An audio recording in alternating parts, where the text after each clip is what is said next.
नमस्कार दोस्तों, स्वागत है आप सभी का। हाल ही में इंडिया और गल्फ कंट्रीज के बीच में कंट्रोवर्सी चल रही है। जैसा कि आप सारे जानते ही हैं, हमारी पार्टी इन पावर बीजेपी की एक स्पोक्सपर्सन ने एक बयान दिया है, जिसके बाद से काफी मुस्लिम कंट्रीज एक होकर इंडिया को क्रिटिसाइज कर रहे हैं। खासकर बीजेपी के स्पोक्सपर्सन के उस बयान को क्रिटिसाइज कर रही हैं, जहां पे उन्होंने कुछ बात प्रोफेट मोहम्मद साहब के बारे में कही है। लेकिन इस सारे में जैसे ही गल्फ कंट्रीज क्रिटिसाइज करना शुरू करती हैं, वैसे ही हमारी जो गवर्नमेंट है यानी बीजेपी पार्टी इन पावर है, वो अपने स्पोक्सपर्सन को दोनों स्पोक्सपर्सन को अपने पार्टी से निकाल देती, एक को निकाल देती हैं और एक को सस्पेंड कर देती हैं।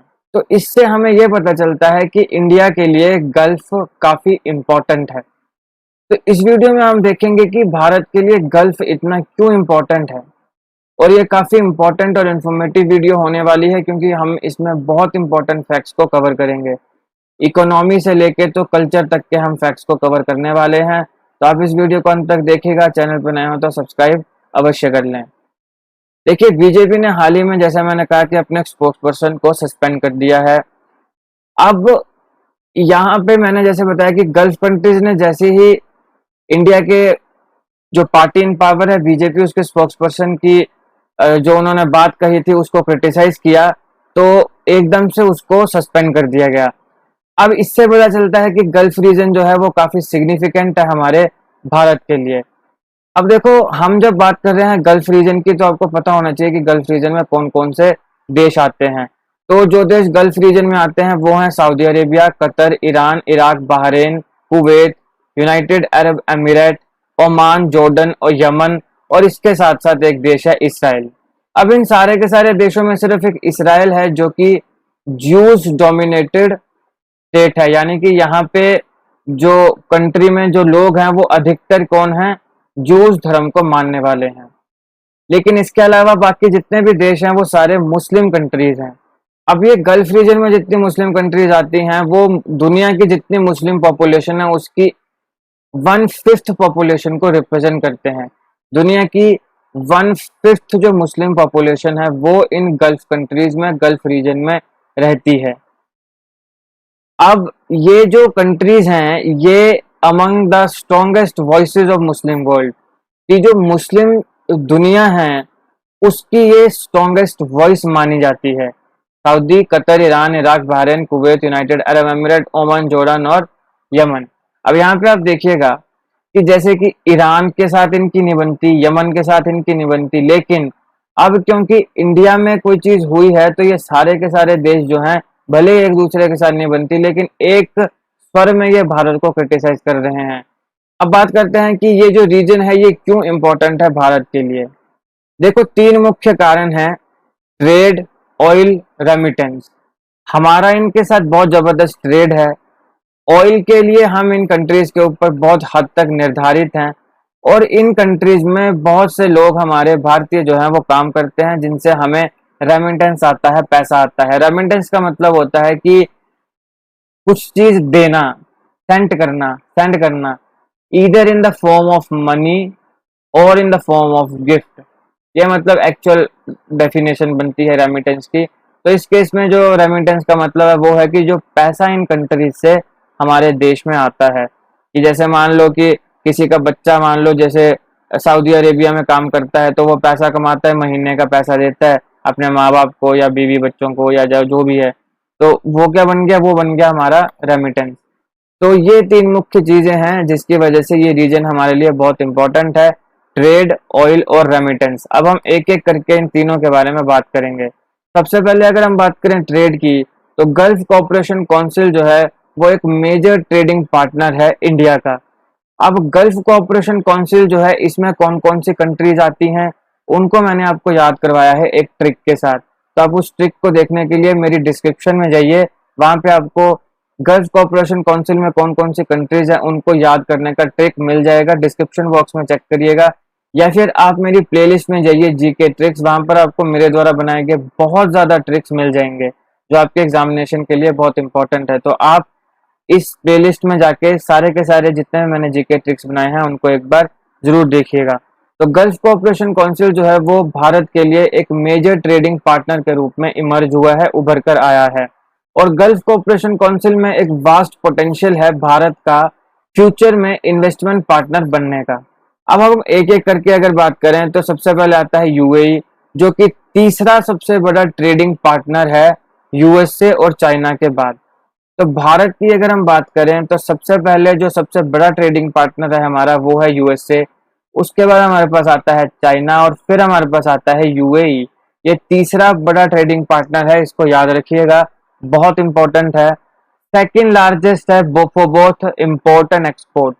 अब देखो इम्पोर्ट प्लस एक्सपोर्ट जो हुआ वो हमारा नेट क्या हो गया, वो हमारा नेट हो गया आपका ट्रेड। तो अगर हम ट्रेड की बात करें तब तो ये थर्ड है, लेकिन अगर हम इंपोर्ट और एक्सपोर्ट की बात करें तो ये दूसरे नंबर पर आता है। अगर हम इंपोर्ट की बात करें तो हम यूएई से 45 बिलियन डॉलर्स का सामान जो है या गुड्स जो है वो इंपोर्ट करते हैं, जो कि 7.3% बनता है हमारे टोटल इंपोर्ट का। अगर हम एक्सपोर्ट की बात करें तो एक्सपोर्ट हमारा 28 बिलियन डॉलर्स है, जो कि 6.6% बनता है टोटल एक्सपोर्ट का। तो उसी तरीके से अगर हम नेट ट्रेड की बात करें तो 72.9 बिलियन डॉलर्स का नेट ट्रेड हमारा यूएई के साथ होता है।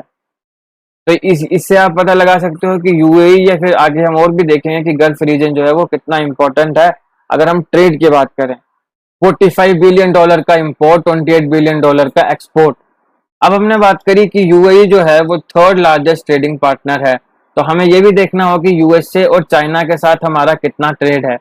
अगर हम बात करें यूएसए के तो इसके साथ हमारा 1.19 ट्रिलियन डॉलर्स तक का ट्रेड है।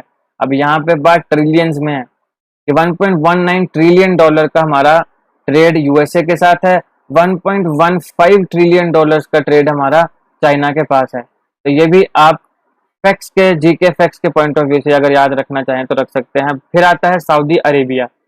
यूएसए पहला आया, चाइना दूसरा आया, यूएई तीसरा आया।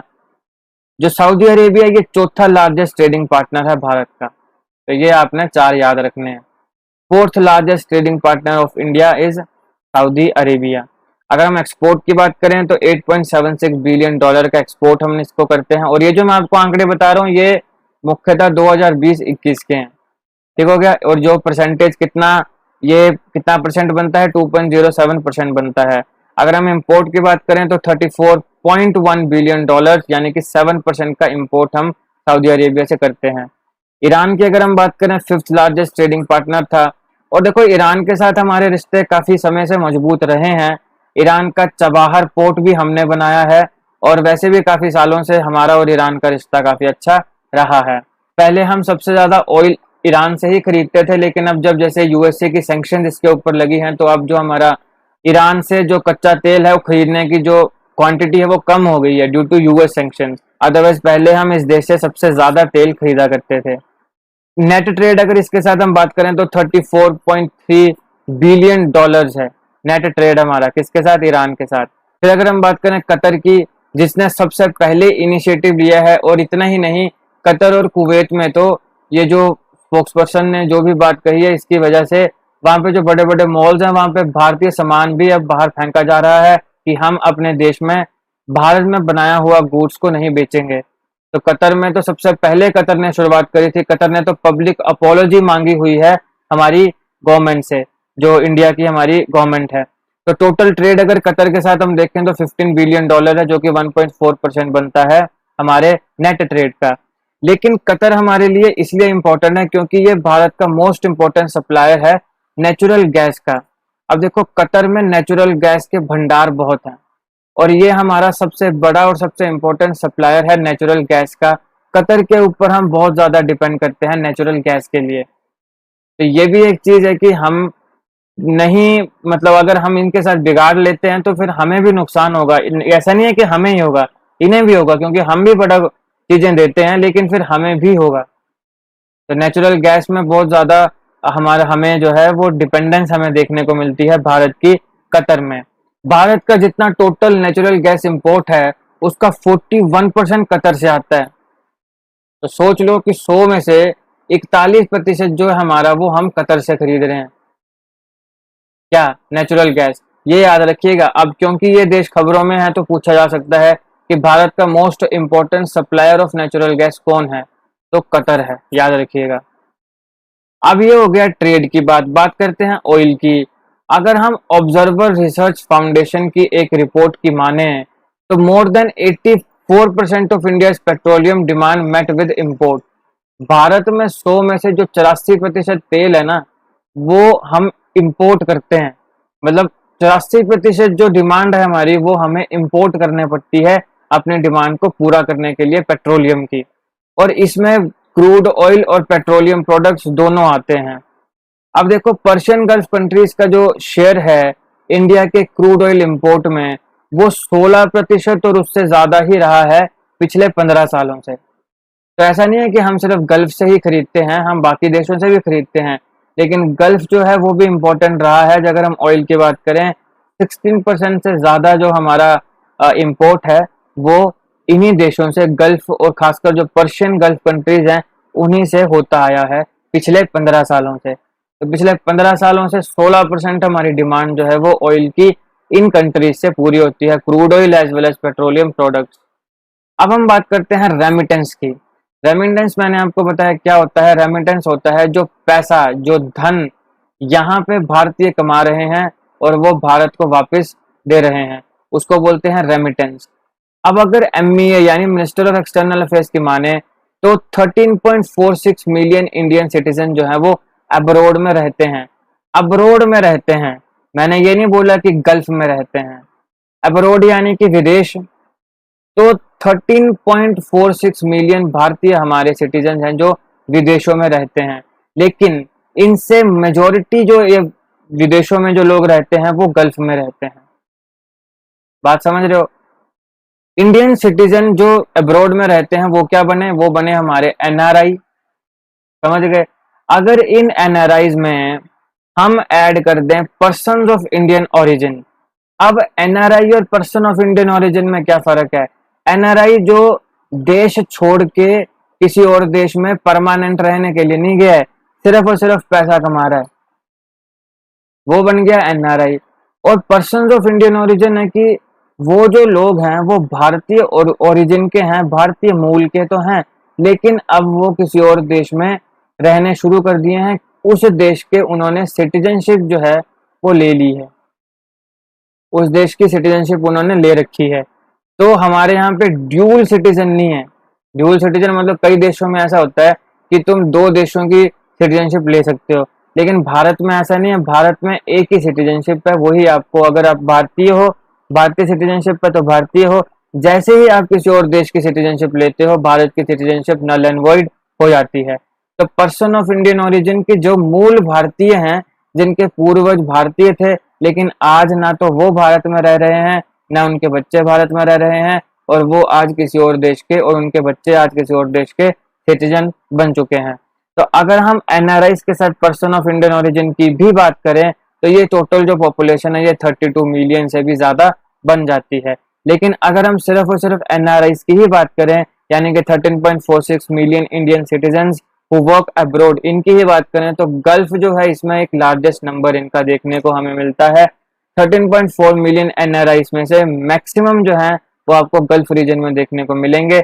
और इनमें भी जो यूएई, सऊदी अरेबिया और कुवैत, ये जो तीन देश हैं, यहाँ पे more than half, more than 50% जो एनआरआईज हैं वो आपको हमें देखने को मिलते हैं। तो सिर्फ तीन देशों में ही मोर देन 50% एनआरआईज रहते हैं, वो है यूएई, सऊदी अरेबिया, कुवैत।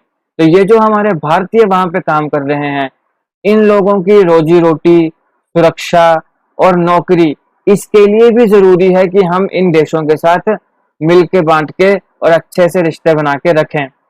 बात समझ रहे हो? क्योंकि अगर ये वापस भारत में आएंगे, ये बात तो ठीक है कि हमारे भारतीय वहां पे जा रहे हैं, बड़ी बड़ी कंपनीज के लिए काम कर रहे हैं, तभी इन देशों को पैसा आ रहा है। लेकिन देखो भाई, बात ऐसी है कि इनके पास कमी नहीं है।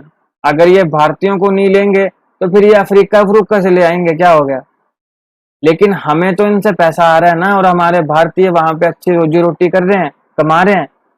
इसलिए जरूरत है कि हम उन देशों के साथ बना के रखें, ताकि हमारे भारतीय, चाहे वो हिंदू है, मुसलमान है, जो भी है, उसको वहां पे सुरक्षा प्रदान की जाए, और वो सुरक्षित रहें, अच्छे रहें, फले फूलें, पैसा कमाएं, अपने घर में वापस दें और अपनी जो भी वो रोजी रोटी कमा रहे हैं वो ऐसे ही कमाते रहें।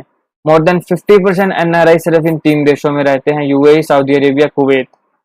अगर हम रेमिटेंस की बात करें तो इंडिया जो है, अगर हम 2020 एक साल की ही बात करो, लार्जेस्ट रेसिपिएंट है पूरी दुनिया में। यानी भारत के कुछ लोग बाहर जाते हैं तो विदेशियों में भी कुछ लोग जो हैं वो अलग अलग देशों में रहते हैं। हमारे भारतीय भी वापस पैसा भेजते हैं, वो भी वापस पैसा भेजते हैं बाकी देशों के। लेकिन अगर सारों को देखा जाए तो इंडिया जो है वो लार्जेस्ट रेसिपिएंट है। यानी हमारे भारतीय बहुत ज्यादा बाहर रहते हैं, इसलिए बहुत ज्यादा पैसा हमें बाहर से आता है। तो अगर हम 2020 की ही बात करें तो 83.15 बिलियन डॉलर जो है, इतना पैसा भारत को अब्रोड से एनआरआईज की तरफ से आया है। अब देखो, इसमें हमें पैसा तो आ रहा है, लेकिन प्लस पॉइंट क्या है कि ये जो लोग हैं इनको, हमें नौकरी तो मतलब नौकरी थोड़ी ना ये भारत में कर रहे हैं, तो गवर्नमेंट के ऊपर बर्डन नहीं है। नहीं तो अगर आप बोलो आप बिगाड़ लो रिश्ते, क्या हो गया, आप रिश्ते बिगाड़ लीजिए, ये बात सारे के सारे लोग वापिस आ जाएंगे। अब जमा किसका खाएंगे, सरकार का खाएंगे, क्योंकि हक है इनका। सरकार को बोलेंगे कि नौकरियां दो, कहां से दोगे तुम नौकरियां। तो इसलिए जब भी तुमने कोई ऐसी बात करनी है भाई, सोच समझ के बोलो, ठीक है ना। कि ऐसी कोई बात नहीं होनी चाहिए जिसमें हमारे रिश्ते किसी देश के साथ खराब हो, क्योंकि वहां पे बहुत ज्यादा स्टेक जुड़े हैं। आगे मैं और बताऊंगा यूनाइटेड नेशन का रोल यहाँ पे क्या आएगा, परमानेंट सीट का रोल यहाँ पे क्या आएगा, वो भी हम आगे डिस्कस करेंगे। तो ये देखो कि लार्जेस्ट रेसिपिएंट है भारत फॉरेन रेमिटेंस का। 2020 में ही 83.15 बिलियन डॉलर का पैसा जो है वो भारत में आया। दूसरे नंबर पे देखो, पहले नंबर पे आ गया भारतीय इंडिया या भारतीय जो बाहर रहते हैं। दूसरे नंबर पर रेमिटेंस के मामले में आता है मैक्सिको। लेकिन जो भारत को रेमिटेंस आती है और जो मैक्सिको को रेमिटेंस आती है, उसमें दिन रात का फर्क है। भारत को मैक्सिको के कंपैरिजन में डबल पैसा आता है। देखिए यहाँ पे भारत को कितना आया, 83.15 बिलियन, मैक्सिको को कितना आया, 42.9 बिलियन। डबल है ये हमारा मैक्सिको के कंपैरिजन में। अब हम बात करते हैं मोदी जी की आउटरीच को। अब आप देखिएगा कि 2014 से जब से हमारे प्रधानमंत्री श्री नरेंद्र मोदी जी बने हैं, उन्होंने कई बार तो वो गल्फ कंट्रीज में गए। आपने देखा है वो पहले ऐसे भारतीय हैं जो पैलेस्टीन में गए। गल्फ कंट्रीज में वो कई मस्जिदों में भी जाते हैं। इनका फोकस रहा है कि कैसे हम इस रीजन में जितने भी देश हैं उनके साथ बड़े अच्छे से कल्चर के पॉइंट ऑफ व्यू से या ट्रेड के पॉइंट ऑफ व्यू से हम अच्छे रिश्ते बनाएं, मेंटेन करें, इनहेंस करें। मोदी जी को बहुत से मुस्लिम कंट्रीज ने काफी पुरस्कार भी दिए हैं। मोदी जी को जितने भी पुरस्कार मिले हैं उन सारे के सारे पुरस्कारों को मैंने एक वीडियो में कवर किया है।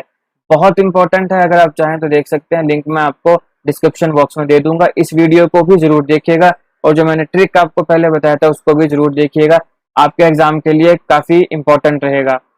अब देखिए, भारत के बेस्ट एवर रिलेशंस हैं गल्फ कंट्रीज के साथ आज के समय। अगर हम पूरे इतिहास को देखें तो कि जितने अच्छे रिश्ते आज हमारे गल्फ कंट्रीज के साथ हैं, इतने अच्छे इतिहास में हमें कहीं भी देखने को नहीं मिले जो रिश्ते अच्छे आज के समय हैं। तो अगर अच्छे रिश्ते बन रहे हैं तो अच्छी बात है, क्यों बिगाड़ना है भाई, समझ रहे। हमने देखा कि देखो जी, ट्रेड बड़ा जबरदस्त है इनके साथ चलता है, ऑयल इनके साथ चलता है। इसके साथ साथ हमने देखा कि रेमिटेंस हमें आती है। इसके साथ साथ ये भी है कि देखो, हमें यूनाइटेड नेशन का परमानेंट मेंबर बनना है। और आप देखोगे कि बहुत सी ऐसी मुस्लिम कंट्रीज हैं जो भारत का समर्थन करती हैं और काफी मुस्लिम कंट्रीज है जिन्होंने ओपनली भारत का समर्थन किया है कि हम भारत को परमानेंट यूनाइटेड नेशन की परमानेंट सीट देने के हक में हैं। और इसके लिए हमें चाहिए वोट, देशों के वोट। तो ओआईसी और ये जो गल्फ कंट्रीज आप खुद ही देखिए कितने ज्यादा देश हैं। तो जब आप कहते हो कि रिश्ते बिगाड़ लीजिए या ऐसी कोई बात है, तो फिर इतने वोट भी तो हमारे खराब हो रहे हैं, जो कि हमारे लिए जरूरी है यूनाइटेड नेशन का परमानेंट मेंबर बनने के लिए। और ये समर्थन करते आए हैं भारत का। तो इसलिए हमें ये चीज देखनी चाहिए कि हम कोई भी ऐसी बात ना करें जिससे धार्मिक भावनाएं किसी की भी आहत हो। लेकिन अभी यहाँ पे बात ये है कि अगर आप उस डिबेट को ही देखें तो पहले कुछ मुस्लिम के द्वारा एक दो मुस्लिम्स के द्वारा हमारे देवों के देव महादेव के ऊपर गलत टिप्पणियां की गई। अब ये भी फैक्ट है, देखो हमने तो 360 डिग्री में देखनी है चीजें, न्यूट्रल होके, हमने किसी का पक्ष और विपक्ष नहीं करना है। तो महादेव के ऊपर कुछ आपत्तिजनक बयान दिए गए, जिसकी वजह से जो स्पोक्स पर्सन थे उनकी धार्मिक भावनाएं भी आहत हुई और उन्होंने फिर जो उन्होंने कहा वो कहा। तो अब बात यह है कि जैसे कि स्वामी विवेकानंद जी ने कहा था कि जो धार्मिक भाईचारे की बात होती है वो इसलिए नहीं आती है, तब नहीं आएगी कि जब सारे ही लोग क्रिश्चियन बन जाएं, सारे ही मुसलमान बन जाएं, सारे ही हिंदू बन जाएं। धार्मिक सद्भावना की जब हम बात करते हैं वो तब आती है जब हिंदू हिंदू का धर्म माने, मुसलमान मुसलमान के धर्म को माने, क्रिश्चियन क्रिश्चियन के धर्म को माने, लेकिन सारे एक धर्म के एक दूसरे के धर्म की इज्जत करें। तो ऐसा नहीं हो सकता कि तुम महादेव की बेइज्जती कर रहे हो तो फिर तुम्हारे ऊपर कोई भी जो बात है वो ना आए। अगर तुम किसी और के ऊपर कीचड़ उछालोगे तो फिर तुम्हारे ऊपर भी वो कीचड़ गिरेगा ही गिरेगा। इसलिए जितने भी मेरे भारतीय हैं, खासकर जो लोग इस वीडियो को देख रहे हैं, वो इस बात को समझें कि सबसे पहले हम भारतीय हैं, हम इंडियन हैं। बात आई समझ में? हमने एक दूसरे के सभी के धर्मों की इज्जत करनी है, तभी हमारे देश में भाईचारा आ पाएगा।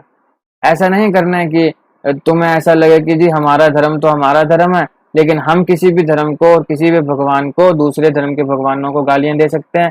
तो ऐसा नहीं हो सकता है या नहीं होना चाहिए। इसके अलावा ये भी बोला जा रहा है कि जी वो जो स्पोक्स पर्सन है उसका सर जो है वो तन से जुदा कर दिया जाएगा, ऐसा कर दिया जाएगा, वैसा कर दिया जाएगा। तो देखो, भारत जो है ये एक डेमोक्रेटिक देश है, बात समझ रहे हो?